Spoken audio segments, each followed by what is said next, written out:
보시고 가슴을 이렇게 두들기면서 친구야 괜찮아 시작. 자기 이름을 부르면서 다 해야 돼. 다 해야 돼.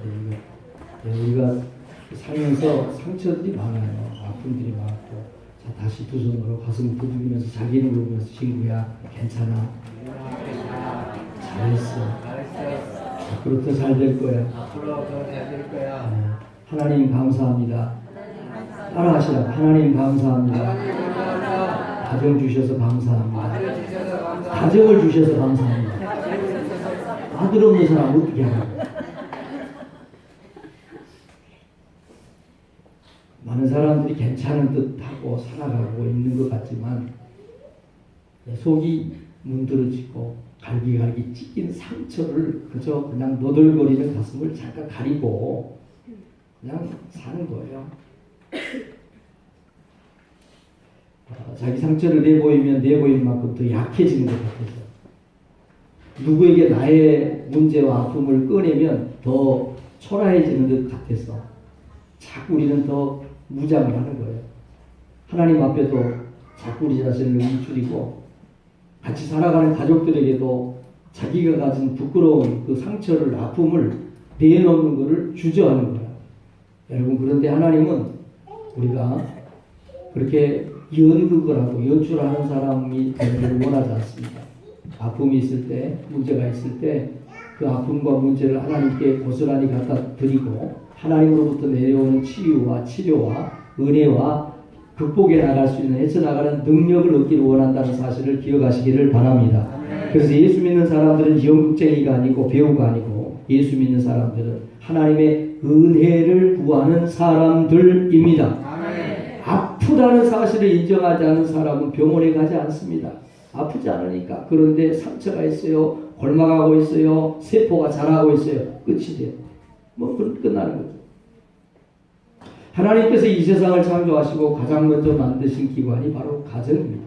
하나님은 우리 가정이 행복하기를 원하고 하나님은 우리 가정을 통해서 하늘의 복을 주기를 원하십니다. 그런데 반대로 하나님은 우리 가정을 축복하고 하나님은 가정을 통해서 하나님의 사랑을 보내주려고 하는데 원수 마귀 사단은 우리 가정을 해체하려고 합니다. 왜냐하면 하나님의 가장 큰 축복이 흘러내려오는 통로가 그 중심에 가정이 있기 때문에 그거를 아는 사탄은 어떻게 하든지 수단과 방법을 가리지 않고 가정이 무너지기를, 가정이 흔들리기를, 가정이 비틀거리기를.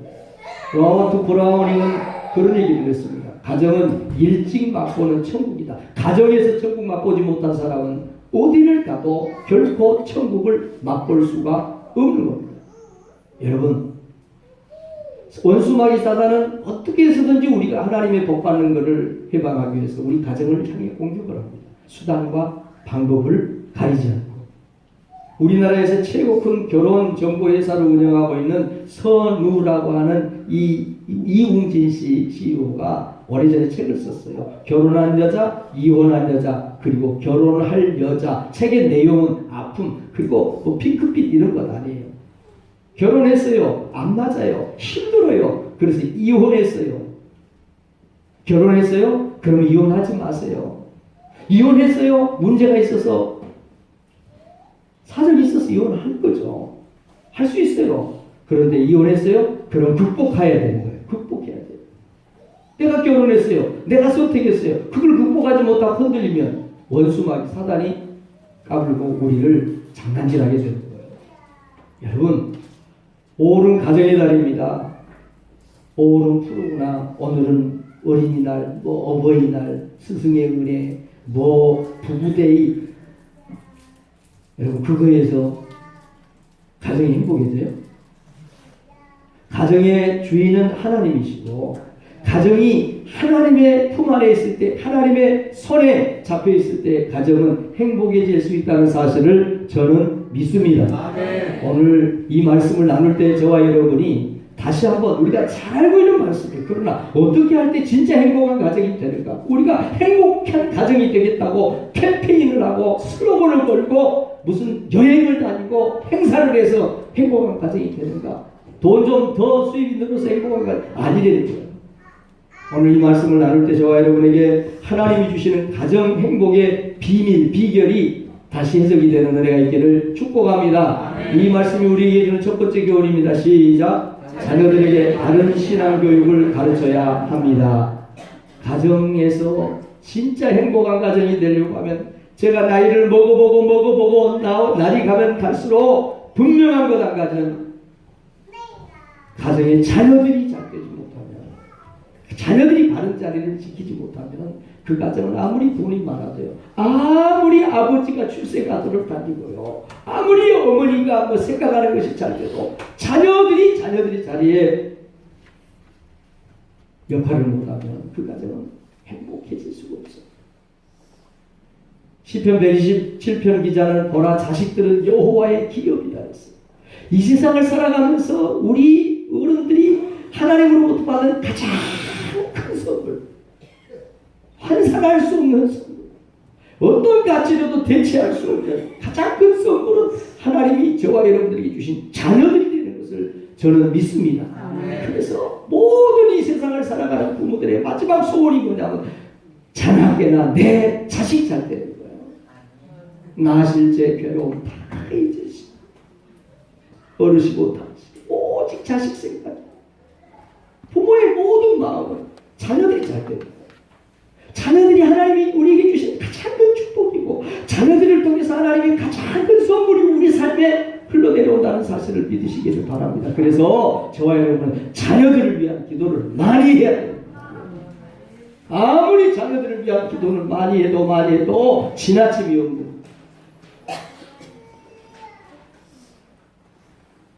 레바논의 지성인이자 시인인 갈릴 지브란이 이런 얘기를 했어요. 부모는 활이고 자녀는 화살이다. 아무리 자식이 출중한 재능이 있고 하나님이 주신 특별한 은사가 있다고 그래도요, 아무리 자식이 금으로 만든 화살촉이고 은으로 만든 화살촉이고 남들이 갖지 않은 대단한 것을 가지고 있는 화살이라 해도 그 화살이 날아가게 만드는 건 활이에요. 여러분 자녀들이 잘 되기를 원하면 여러분들이 좋은 활의 역할을 감당할 수 있기를 바랍니다. 화살은 마음대로 갈 수가 없어요. 활이 오른쪽으로도 보내고 왼쪽으로도 보내는 거예요.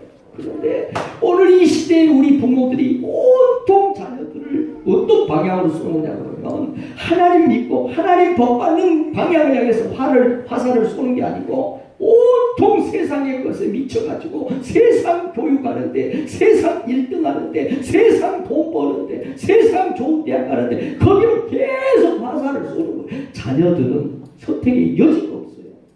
부모가 활인데, 부모가 신앙교육 화살을 계속 쏘아야 되는데 자꾸 세상적으로 주일날도 학원 가야지, 무슨 토익 점수 올려야 되니까 주일 예배 빠지는 건 아무렇지도 않지.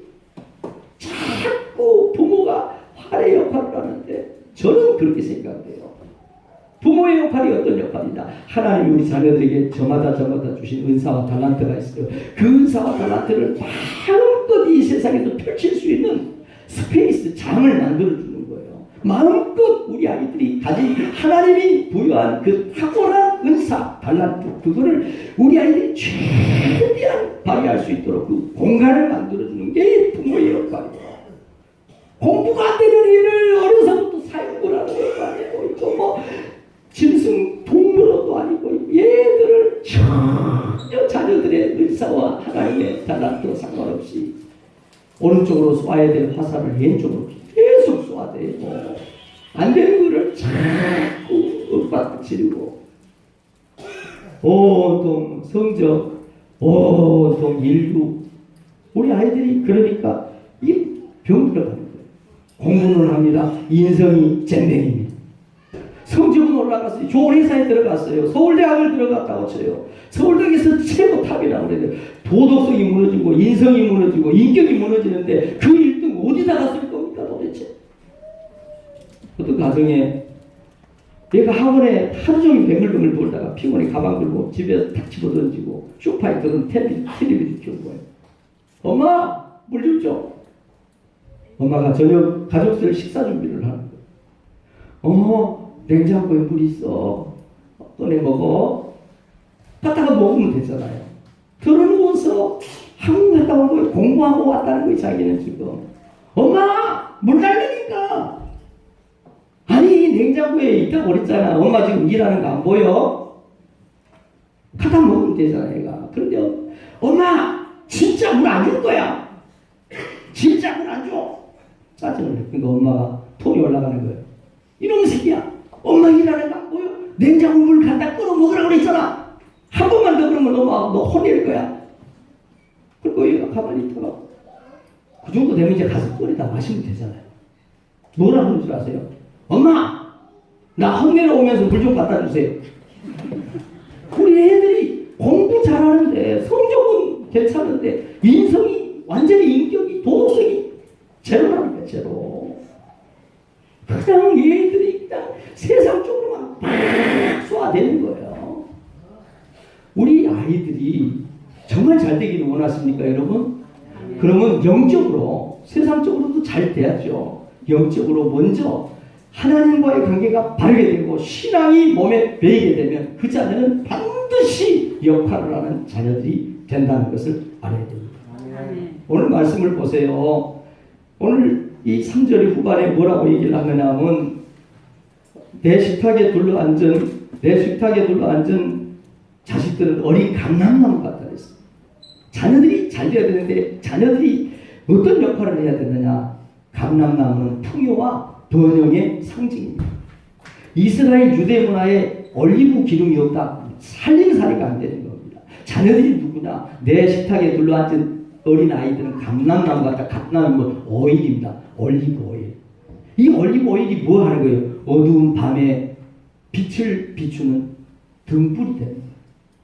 우리 자녀들이 세상을 비추는 그런 빛과 소금과 같은 역할을 하는 감람류 같은 그런 어둠을 밝히는 빛을 발하는 그런 자녀들이 우리가 될 때 우리 가정에 행복이 임한다는 것을 믿으시기를 바랍니다. 감람류로 못하는 거예요. 이 유대민족의 왕을 세울 때, 제사장을 세울 때, 선지자를 세울 때 그 시대에 가장 최고의 존엄을 받고 존중을 받는 왕, 제사장, 선지자를 세울 때 그들의 머리에다가 감람 기름을 붓는 거예요. 우리 자녀들이 세상의 영향력을 미치고 세상을 주도해 나가고 세상을 이끌어갈 수 있는 왕 같은 그런 자녀들, 제사장 같은 자녀들, 하나님의 말씀을 받아서 세상에 그 말씀을 나누고 증거하는 선지자적인 그런 아이들이 될 때 그 가정이 행복한 가정이 된다고 성경은 말하고 있다는 것을 기억하시기를 바랍니다. 여러분, 그런데 우리가 자꾸 세상 것을 막 얘들한테 공부해라, 1등 해라, 돈 벌어라, 1등 취직해라, 1등 취직해서 1등 돈 벌었어요. 그런데 그 아이들의 인격이, 그들의 신앙이, 그들의 삶의 가치관이 완전히 허물어져 있어요. 또 어떤 엄마가 성적 공부 막 하니까 어떤 딸이 엄마한테 따진 거예요. 엄마는 부모예요, 학부모예요. 옛날에 공익 광고 텔레비전에 나왔던 거예요. 그 얘기를 한 거예요. 부모는 멀리 보라 하고 학부모는 앞만 보라 합니다. 부모는 함께 가라 하고 학부모는 앞서 가라 합니다. 부모는 꿈꾸라 하고 학부모는 꿈꿀 시간을 주지 않습니다. 당신은 부모입니까? 학부모입니까? 여러분 자녀들이 진짜 잘 되기를 원하세요? 여러분 자녀들이 정말 잘 되기를 원하면 하나님의 말씀으로 여러분 자녀들을 양육하기를 축복합니다. 우리 자녀들이 우리가 기도하고 우리가 신앙생활하고 우리가 쌓아놓은 믿음의 반석 위에 우리 어깨 위에 서서 출발을 하면 우리 자녀들은 우리가 보지 못하고 우리가 상상도 못하고 우리가 들어보지 못했던 놀라운 일을 이루는 주인공들 자리가 그 자리에 우리 자녀들이 갈 거예요. 근데 그거는 놓치고 보통 1등 해라, 돈 벌어라, 취직해라. 1등 했어요, 취직했어요, 돈 벌었어요. 어떻게 살아요? 인격이 무너져버리고 도덕성이 무너져버리고 아버지가 누군지 엄마가 누군지 돈 앞에 형님이고 동생이고 다 잊어버리고 우스갯소리지만 옛날에는요 아무리 돈 앞에서도 부모님 형제들 다 알아봤어요. 근데 요즘은 돈 앞에는요 아무도 없어요. 옛날에는 동전 안에 구멍이 뚫려가지고 돈에 눈이 멀었어도 형님인지 아버지인지 선생님인지 목사인지 알아봤다고요. 근데 요즘 돈에 구멍이 뚫린 게 없어요. 돈에 눈이 딱 가리면 아무것도 배는 게 없어요. 성경은 말합니다. 오늘 내가 내게 명하신 이 말씀을 너는 마음에 새기고 내 자녀에게 부지런히 가르치며 집에 앉았을 때든지 길을 갈 때든지 누워있을 때든지 일어날 때든지 말씀을 강론할 것이며 너 서울대 못 가도 괜찮아. 너 대학교 못 가도 괜찮다. 너 아빠는 엄마는 너가 하나님 잘 믿는 애가 됐으면 좋겠다. 이게 우리 자녀들에게 딱 심어지고 우리 자녀들의 그 마음바탕에 우리 부모가 내게 원하는 게 뭔지가 딱 세팅이 되면 그 아이들 그렇게 그 방향으로 갑니다. 저는 이 얘기는 몇 번 제가 했던 얘기입니다. 저는 우리 자녀들에 대한 기도 제목이 많습니다. 많이 있습니다. 그래도 저는 요 얘기했다가 우리 사모님한테 옛날에 많이 당했어요. 들어보세요, 여러분. 저는 정말 하나님의 복 받고 싶고 정말로 저는 나이 들어서 내 힘이 없을 때 우리 자식들 덕을 보고 살고 싶은 열망이 간절합니다. 그랬더니 우리 집사람이 사모님이 하는 말이 아니 얘들이 살기 어려운데 얘들 돈 받아서 얘들 등골 빼먹을 일이 있어요. 들어봐 그 말 아니야.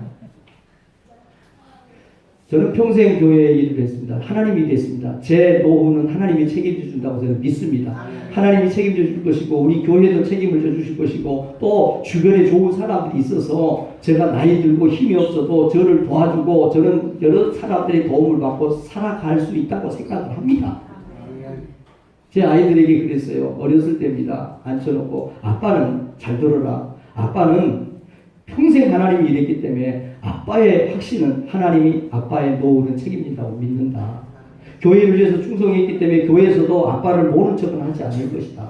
주변에 좋은 사람들이 있어서 도와주는 사람도 있을 것이다. 그러나 아빠는 교회의 도움도 받고 사람들 도움 받아야 되지만 아빠는 너희들이 잘 돼서 너희들 도움을 받고 너희들 덕보면서 살고 싶은데 너희들은 어쩌냐. 아빠가 다른 사람들 도움을 받고 살았으면 좋겠냐 너희들 도움을 받고 살았으면 좋겠냐. 그랬더니 우리 주원이가 그러더라고요. 우리도 보고 살아야죠.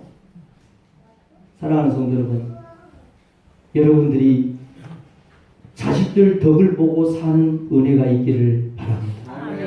어떤 부모가 자식들 등골을 빼가지고 자식들에게 돈을 착취해서 그거 가지고 호의호식하고 그거 가지고 여행 다니고 그거 가지고 사치하고 사피 그런 허랑방탕에 사는 부모가 어디 있어요? 그 말은 그런 뜻이 아니에요. 자녀가 잘 자라서 자녀가 일이 풀려야 될 때 풀리고 자녀의 길이 열려야 될 때 열리고 하나님께 자녀들이 복을 받고 그 자녀들 때문에 걱정하지 않고 그 자녀들 때문에 기쁨이 생기고 그 자녀들이 되는 것이 너무너무 자랑이 돼서 사람들에게 얘기하고 이게 자식들 덕을 보고 사는 축복이 되는 것을 믿으시기 바랍니다. 그렇게 하려면 공부시켜가지고 되는 게 아닙니다. 그 아이들이 사람이 돼야 돼. 그 아이들이 하나님을 믿어야 돼. 하나님의 말씀을 마음속에 새기면 자식들 덕 보고 사는 은혜가 여러분에게 있을 줄로 믿습니다. 아멘. 마땅히 행할 길을 알게 가르쳐라. 성경을 보세요. 이 지구상에 성경보다 권위 있는 책이 어디 있습니까? 성경보다 더 능력이 있는 권위서가 어디 있습니까? 성경의 말씀을 하고 있습니다. 마땅히 행할 길 알게 가르쳐. 그러면 너 힘이 떨어지고 너 능력이 사라지고 너가 병들고 너가 힘이 없어 먹고 살고 살아갈 힘이 없을 때 너 자녀들이 너 책임져 줄 거야. 너 자식들 더 보고 살게 될 거야. 할렐루야. 블랙 코미디 요즘요 남자애들 초등학생까지는 1촌이 1촌 중고등학생 되면 4촌이 됩니다. 대학생 되면 8촌 군대 가면 국가아들 장가 들면 사돈아들 분가시키면 해외 동포입니다. 공부 잘해서 의사 되면 장모아들이고 언제 내 아들 돼요? 50 넘어서 백수 되고 직장 없으면 그때 다시 내 아들. 무슨 얘기 이게? 씁쓸한 가슴 아픈 우리가 살고 있는 이 시대에 블랙 코미디. 여러분 자녀들을 말씀으로 가르치십시오. 아멘. 여러분 자녀들을 하나님 앞에 세우세요. 아멘. 세상에서 공부해서 다 앞에서 1등해서 세상에서 1등 하지 않아요. 세상에서 돈 벌다가 1등으로 인생을 사는 것도 아니에요.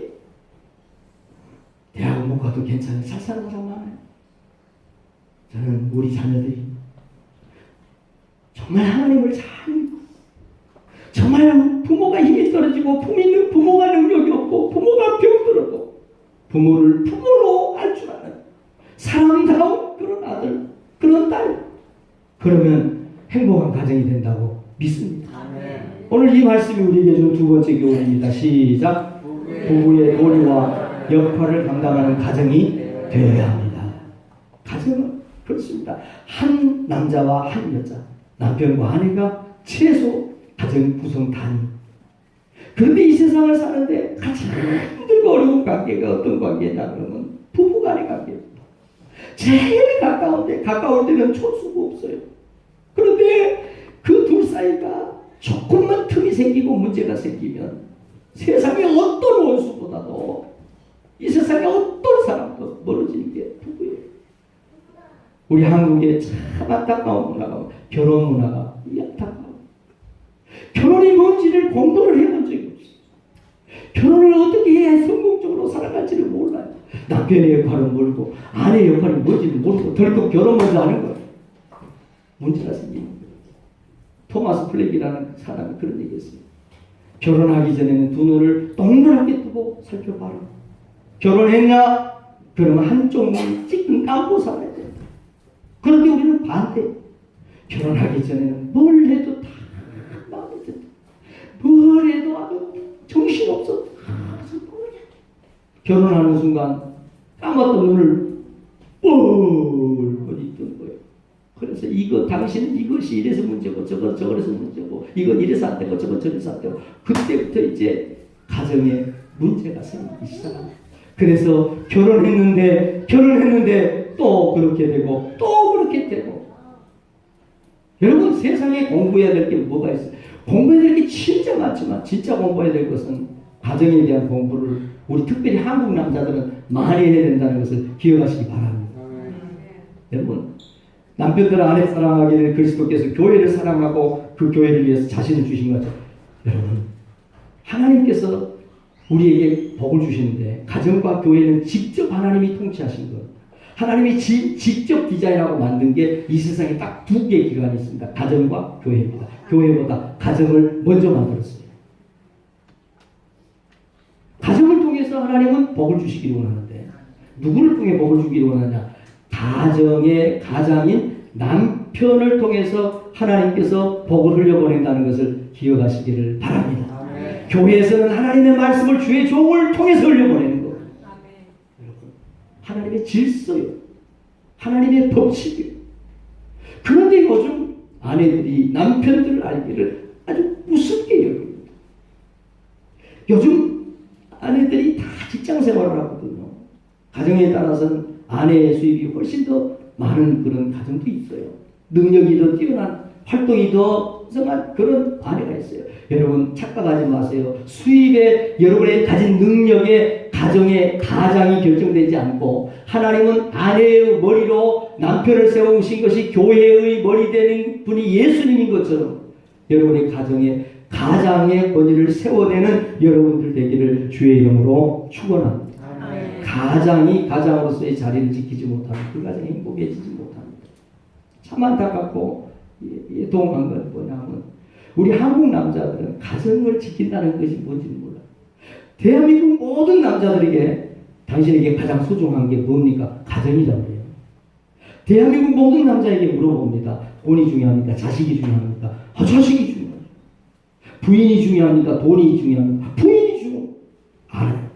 그런데요. 그렇게 소중한 가정을 지키기 위해서 남편들이 뭘 해야 될지를 잘 몰라요.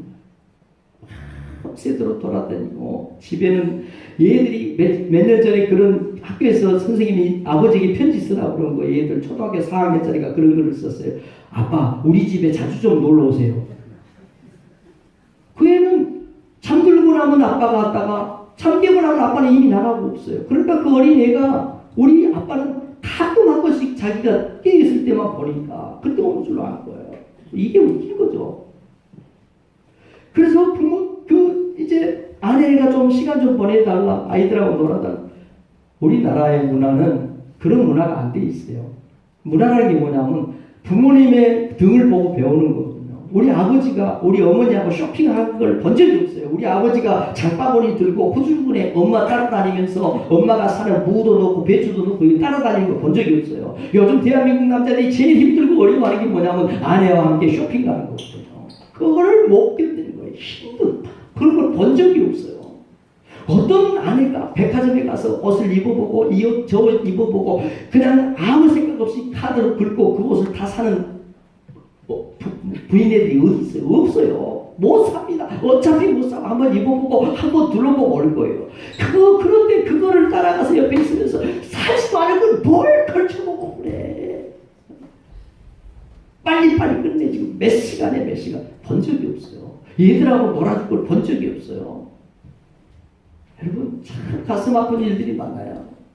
우리가 아무리 행복한 인생을 살기로 하고 바른 삶을 살기로 해도 가정관계에서 가정 안에서 행복이 회복되지 않으면 어디 가서도 그 빈틈을 채울 수가 없어요. 우리 아버지들은 엄하기만 했어요. 우리 아버지들은 참 냉혹하리만큼 아버지는 그래야 된다고 배운 거예요. 자식들이 보는데 눈물을 흘리는 거 안 돼요. 약한 모습 보이면 더 안 돼요. 그러니까 특별히 장남은 더 강하게 키워야 돼요. 혹독하게. 그게 우리 문화였어요. 잘못된 문화예요. 결혼한 아들이 어버이날이 되니까 부모님에게 선물을 좀 했어요. 근데 밤중에 아버지가 전화를 한 거예요. 얘야, 아범 좀 바꿔라. 며느리한테. 아들이 전화를 받았어요. 아빠하고 뭔 얘기를 하더니 전화를 끊고 아들이 방에 들어가서 엉엉 우는 거예요. 아니 여보 왜 그래? 말도 안 하고 웅돌이 잠그고 막 우는 거예요. 그러니까 며느리가 시아버지한테 다시 전화한 거예요.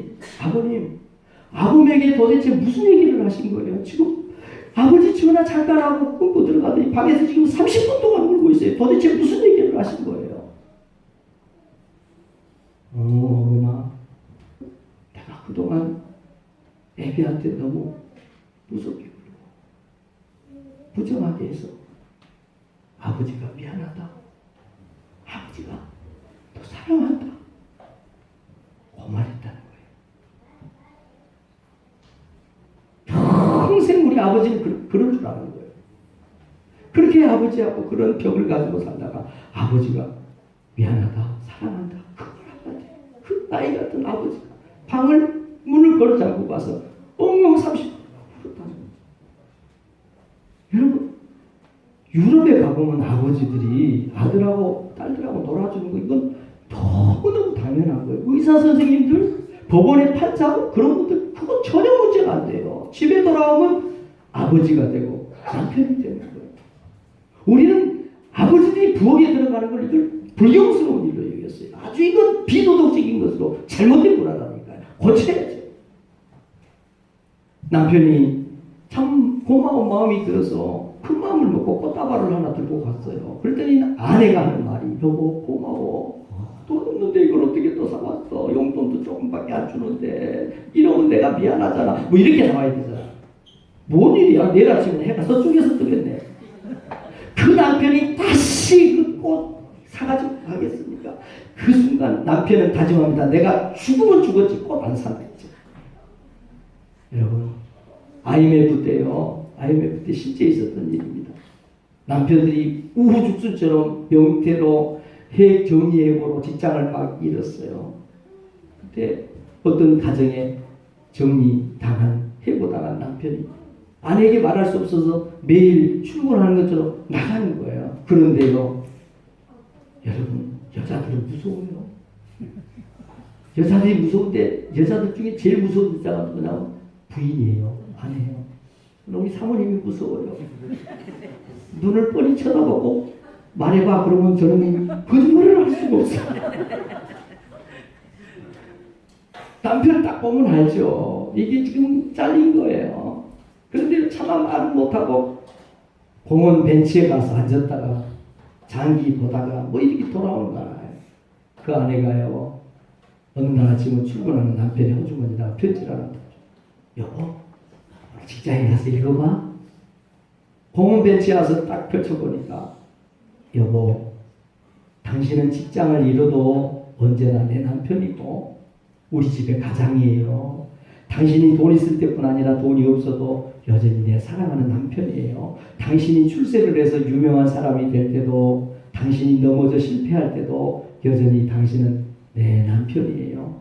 힘내세요. 그리고 이제는 아침에 일부러 출근하는 것처럼 나갈 필요 없어요. 얼마 안 되지만 이것을 오늘은 맛있는 외식하세요. 3만 원을 편지 보겠다. 사람이 오가는 그 공원 벤치에 앉아서 이 편지를 읽은 남편이 눈물을 어차피 남편도 힘들어요. 아내도 힘들어요. 힘들고 어려운 삶을 어차피 살아가고 있는 거예요. 그러면 남편은 아내의 위로자가 되고 아내는 남편의 든든한 모자가 되어야 되는데, 힘들고 어려운 삶을 살아가면서 가장 가까워야 될 부부가 가장 힘들게 어렵게 하면서 살아가는 거예요. 그러니 두 사람이 의합을 해도 마음을 모아도 살아가기가 쉽지 않은데, 부부가 가정이 삐그덕 덜컹덜컹 어디에서 이걸 어떻게 합니까? 이걸. 사랑하는 성도 여러분, 오늘 3절 말씀을 보면 내 집 안방에 있는 내 아내는 결실한 포도나무 같다. 감람나무는 어둠 불을 밝히는 기름이 되고, 왕, 제사장, 선지자 기름을 붓는 데 쓰는 우리 자녀들은 그렇게 잘 돼야 돼. 흉통하게 돼야 돼. 사회에 영향력 있는 사회를 이끌어가는 지도자들 그렇게 돼야 돼. 아내는 어떻게 해야 돼? 안방에서 집 안을 밝게 비추는 안에 있는 해, 안에 있는 해가 아내로 전이가 되고, 속이 썩고 또 썩어도 밖에 나갔다 온 남편, 얘들 힘들어요. 돌아온 이 아이들 붙잡고 엄마가 자기 감정대로, 엄마가 자기 하고 싶은 대로, 엄마가 자기 마음에 드는 대로 막 해보세요. 그 집안이 되겠어요? 참 엄마는 위대해요. 그래서 여자는 약하지만 엄마는 위대하고 가슴이 너덜너덜 미어터지고 깨지고 사. 그런데 안방에 있는 포도로 만든 게 뭐예요? 음료를 만든 포도주. 우리가 잘 아는 유대 사회에서 포도주가 없다, 상상할 수가 없어요. 가정의 아내, 가정의 엄마가 없어 상상할 수가 없어요. 여러분, 가정은 달리 가정이 아니에요. 가정은 엄마가 있어서 가정인 거예요. 아멘. 가정은 사람이에요. 내 집 안방에 있는 아내가 사람의 마음을 기쁘게 해주는 포도주가 돼. 목이 마르고 갈증이 올 때 그 목마름을 해결해주는 시원한 냉수 같은 포도주가 돼. 여러분, 아내들이 그 포도주와 같은 역할을, 기쁨을 만들어내는 안에 있는 해와 같은 역할을 감당하는 복이 있기를 주의 이름으로 축원합니다. 남편들은 가정의 울타리예요. 가정의 버팀목이에요. 가정의 든든한 반석이 되는 거예요. 얘가 선생님 물었어요. 너 나중에 뭐가 되고 싶냐? 예, 저는 아빠가 될 거예요. 무슨 얘기를 할까 기대를 하면서 왜 아빠가 되려고 해? 예, 아빠는 마음대로 하잖아요. 이게 아빠예요. 이게 아빠라고. 가정이 가장 중요하고 자식이 가장 중요한 거라면, 그 가장 중요한 가정을 지킬 때 부모, 아버지가 뭘 해야 되는지를 알아야 되는 거예요. 자기 마음대로 하고 집에 와서는 손 하나 빡빡을 안 하고, 누가 뭐라고 늦게 들어왔다, 내가 뭐 놀러 다니는 줄 알아, 새끼들 먹여 살리고 당신이 비고 살리려고 옷 사주려고 돈을 물어볼게요. 돈이 중요해요? 가정이 중요해요? 가정이 중요합니다. 직장이 중요해요? 자식이 중요해요? 말은 잘한다니까 여수같이. 그런데 가정을 해체를 하고 있어요. 그걸 알면서 집에 안 들어와. 밖에 돌아다니. 얘들에게 막 상처되는 가라지를 막 뿌리고. 부인들 얼마나 바쁜지 몰라요. 진짜요.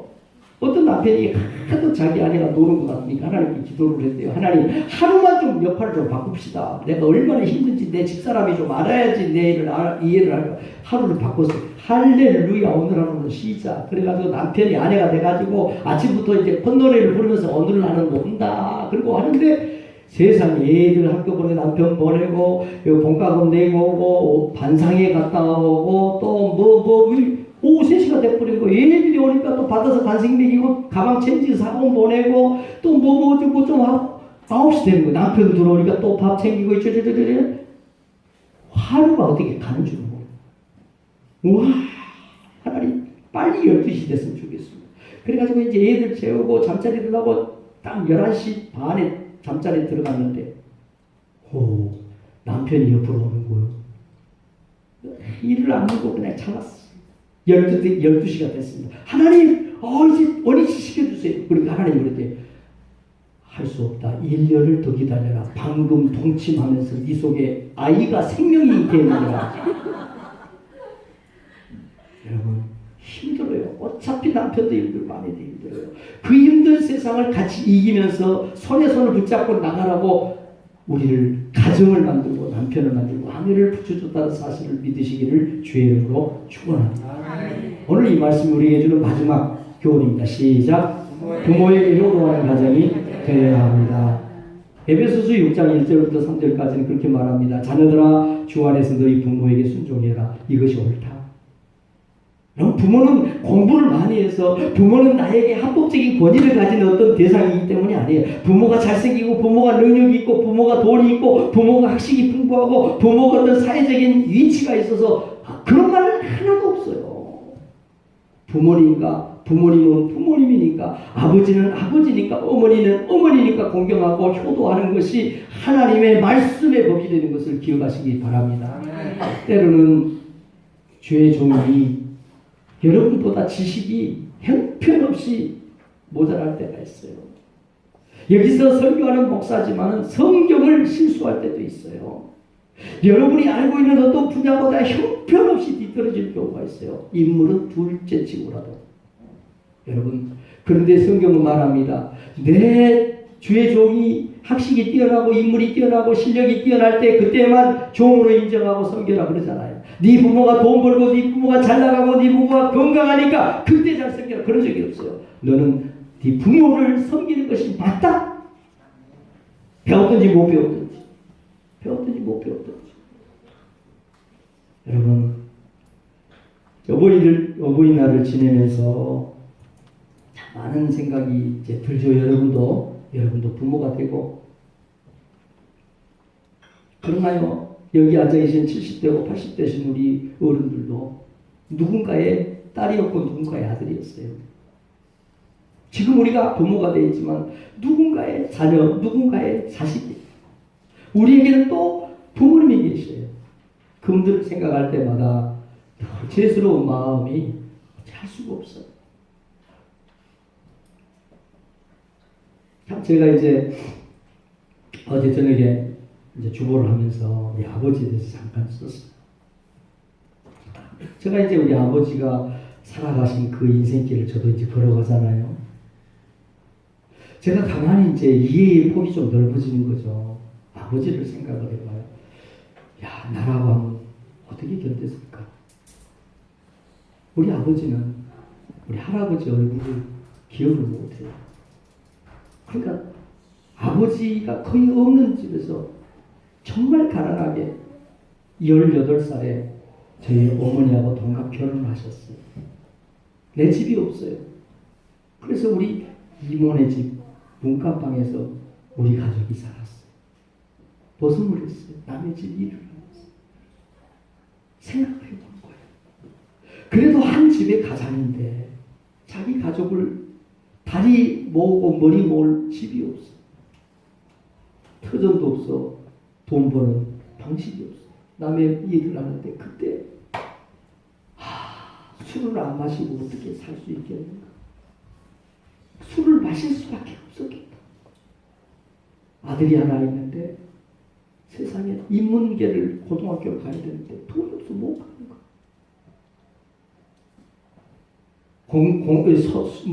고등학교를 가긴 갔는데 돈이 없으니까 학교를 그만둬야 돼. 그때 이제 내가 생각을 해보고 내가 우리 아버지였단 말이야. 도대체 어떻게 견딜 수 없었겠다. 어떻게 견디겠어? 어떻게 맨정신으로 그 자식 하나를 고등학교를 못 마치는 이런 이거 저는 견딜 수가 없어. 그러니 우리 아버지가 어떻게 술을 안 잡수시겠어요? 어떻게 도대체 견디셨을까 생각해보면 진짜 우리 아버지니까 그거 감당했지. 나라고 하면 그거 감당 못했을 것 같아요.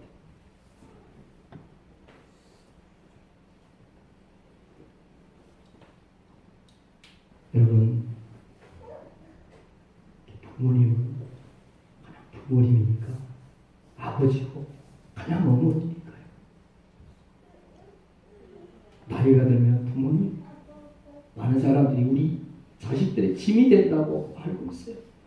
여러분 그렇잖아요. 부모는 자식의 짐이 아니고 부모는 자식의 재산입니다. 그 아버지가 제게 남겨준 돈은 없었고 그 아버지가 나에게 공부를 가르쳐주고 그러지는 않았지만 제가 지금 살아가는데 정신적인 지주가 제 아버지입니다. 아버지가 그립고 아버지가 보고 싶고 물론 그런 남편 만나 살아가는 우리 어머니는 말할 필요도 없죠. 그런데 그 아버지가 이제 제 해석이 되는 해석. 여러분 그렇게 사시다가 그렇게 아버지가 세상을 떠났잖아요. 아버지는 마지막까지 저에게 짐이 아니라 지금 생각해보면 그 아버지는 나에게 재산이었고요. 그 아버지의 삶이 내 삶에 그대로 가슴에 다가와서 내 삶을 지탱해 나가는 또 다른 환산할 수 없는 큰 자산이 되고 있다는 것을 지금 이제 늦었지만 느끼는 거죠. 저는 우리 특별히 부모님 모두가 그럴 거예요. 어떤 사람이 부모에게 흡족할 만큼 효도를 하는 사람이 어디 있겠습니까? 저는 부모님 생각하면 죄인이고 늘 부모님 생각하면 가슴이 먹먹해지죠.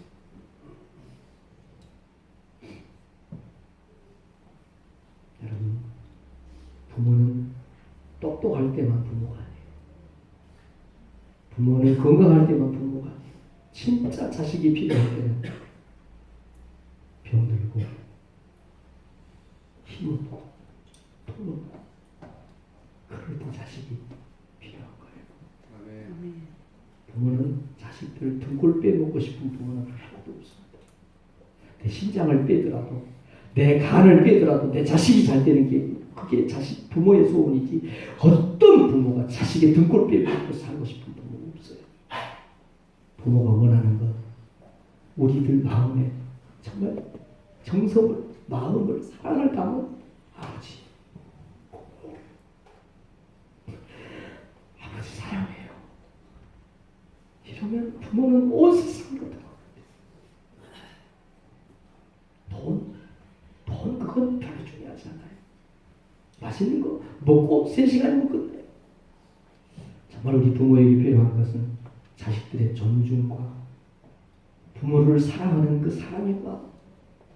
정말 아버지 어머니 정말 아버지 어머니는 내게 짐이 아니라 내 삶의 유형의 무형의 자산입니다. 이런 부모들은 행복해 하십니다. 예전에 나라에서 국가의 관리를 운영할 때 임금들이 했던 게 있어요. 그게 뭐냐면 국사를 집행해 나갈 능력 그걸 보지만 가장 먼저 본 거는 그 사람이 그 동네에서 편판이 효도하는 효자인지 그걸 먼저 보고 그 다음에 국정을 이끌어 나가고 맡기면 정책을 해 나갈 수 있는 능력이 있는지 그걸 다음에 봤대요. 여러분 효도하는 과정이 행복한 가정이 되고요. 여러분이 효도하지 않고 자식들이 효도하기를 바란다는 이거는 말이 안 되는 소리라는 것을 깨닫기를 바랍니다. 아멘. 지금 여러분에게 부모님이 계셔서 손을 내밀 수 있는 부모님이 계신다고 합니다. 그건 아직도 하나님이 그 부모를 통해서 여러분에게 흘려보낼 축복이 있다는 것을 기억하시고 부모님께 효도하는 여러분도 되기 바랍니다. 기도하겠습니다. 오늘도 우리를 복된 자리로 예배 자리로 인도하시고 어버이 주일 예배 드리게 하신 것 감사합니다. 하나님 아버지 하늘 아버지께 효도하고 이 땅의 육신의 부모에게 효도하고 남편 아내 서로 합력하고 자녀들에게 바른 것 가르치는 세우는교회 모든 지체들 되게 해 주시옵소서. 하나님 말씀을 듣는 자리에서 듣고 흘려버리지 않게 하시고 말씀을 가슴단에 새기고 살아가는 우리 성도들, 그래서 하나님이 약속한 복 받는 세우는교회 성도들 다 되게 해 주시옵소서. 예수님 거룩하신 이름으로 기도하옵나이다. 아멘.